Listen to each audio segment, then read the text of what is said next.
when you stop talking to yourself and you are simply aware of what is. That is to say, of what you feel, what you sense. Even that's saying too much.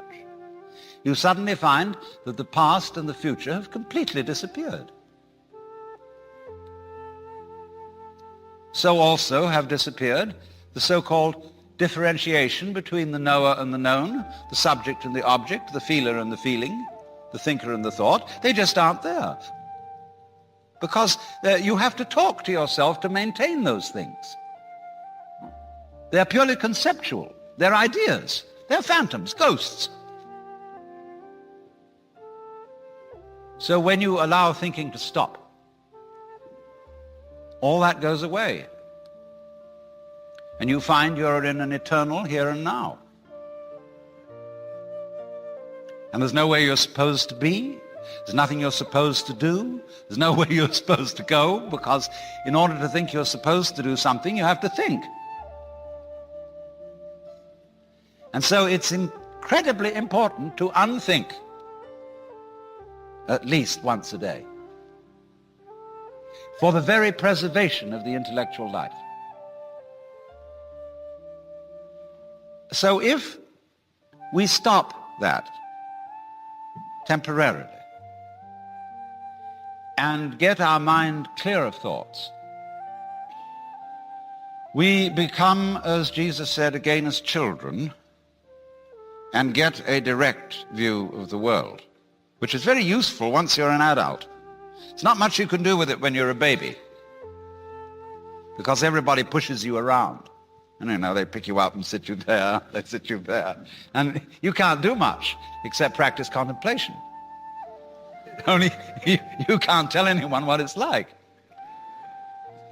But when, as an adult, you can recapture the baby's point of view, you will know what all child psychologists have always wanted to know, how it is that a baby feels. And the baby, according to Freud at least, has the oceanic experience. That is to say, a feeling of complete inseparability from what's going on. The baby is unable to distinguish between the universe and his or her action upon the universe. And most of us, if we got into that state of consciousness, might be inclined to feel extremely frightened and beginning to ask, who's in charge? I mean, who controls what happens next? We would ask that because we are used to the idea that the process of nature consists of controllers and controlees, things that do and things that are done to. This is purely mythological. So many spiritual teachers and gurus will look at their disciples and say, I am God. I have realized. See? But the important thing is that you are. Whether I am or not is of no consequence to you whatsoever. I could get up and say, I have realized. I put on a turban and yellow robe and whatever, and say, come and have darshan. I'm Guru. You need the grace of Guru in order to realize, and so on, and it'd be a wonderful hoax. It'd be like picking your pockets and selling you your own watch.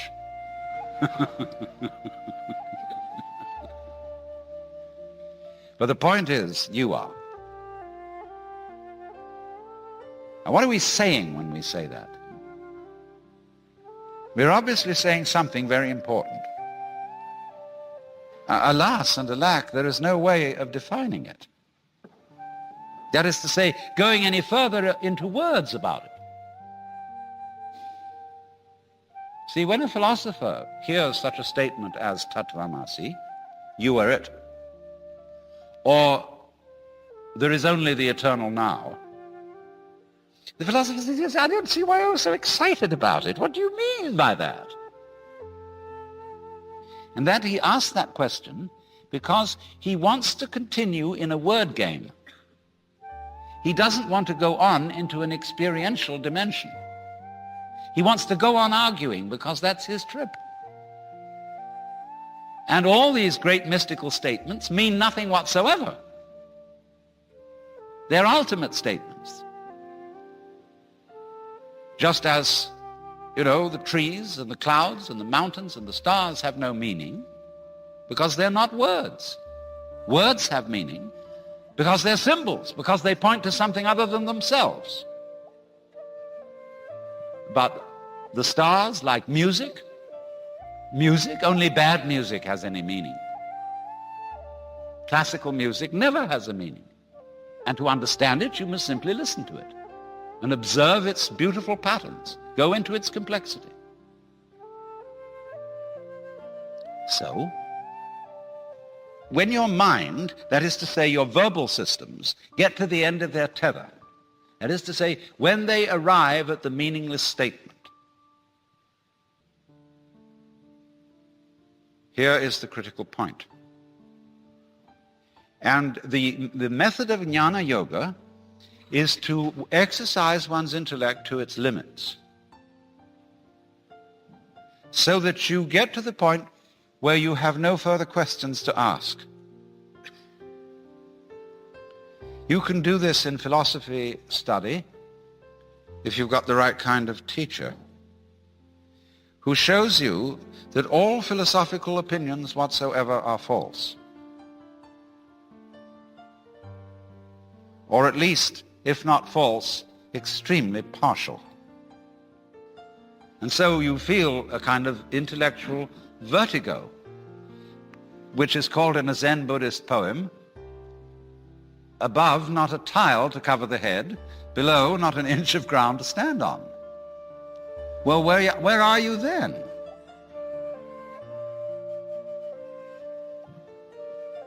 Well, of course you're where you always were. You've discovered you're it. And that's very uncomfortable because you can't grab it. See, here I've discovered that whatever it is that I am, that's not something inside my head. It is just as much out there as it is in here, but whatever it is, I cannot get hold of it. Well, that gives you the heebie-jeebies. You get butterflies in the stomach,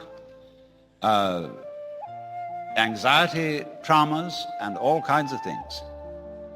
But this was all explained by Shankara, the great Hindu commentator on the Upanishads, the great master of the non-dualistic doctrine of the universe, when he said, that which knows, which is in all beings the knower, is never an object of its own knowledge.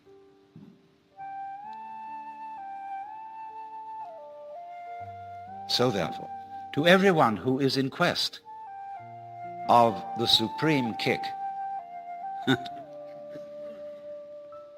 the great experience, the vision of God, whatever you want to call it, liberation.